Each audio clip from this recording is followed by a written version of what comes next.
ол бизнесмен, ол жаңағы бизнес жасап жүрген адам, бір кезде Украинада болды, қазір Қазақстанға қайтып келді.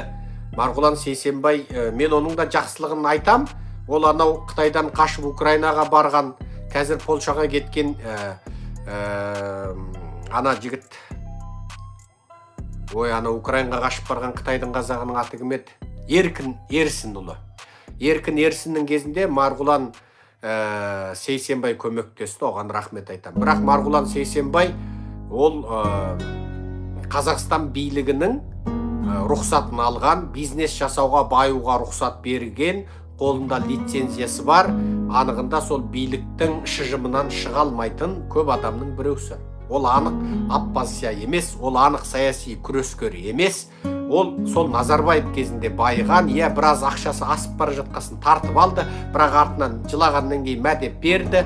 Анығында ол күшігінде таланған, сол Назарбаевтың батасын алған көп бизнесмен кәсіпкердің біреуі.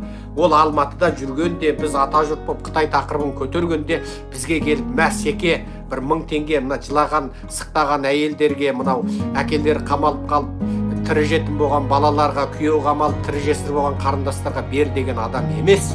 1000 жерінен май болса да, қазірдің өзінде жылап сықтап жүрген адамдарға секе, енді мен саған жолағаннан қорқам, кейін аңдып жүр, бірақ солардың тізімдігін берші, мен өзім соларға тұратын үйді қамдайын, күріш ұн апарып берейін, акарачка апарып берейін десе, сол Марғұланды ешкім тоспаған еді мысалы. Бірақ өйтіп көмектескен жоқ. О заманда анау шіріп байыған Бекболатты да сындадым ғой, бір қазақ. Анау Қытайда күйеу қамалып, барар жер басар тауға алмай, тұрған үйінің квартирасын төлей алмай қаңғырып қалған келіншектерді бәленбай баласымен қалған. Соларды бер, мен тамақпен қамдайын, үймен қамдайын десе, сол Бекболат Тілеуханға да, Марғұланға да ешкім жаңағы киемді соларды соттамас еді. Бірақ олар ондай гуманитарлық көмек жасаған жоқ. Олар маған жолағаннан да қорықты, жасырары жоқ. Қорықты.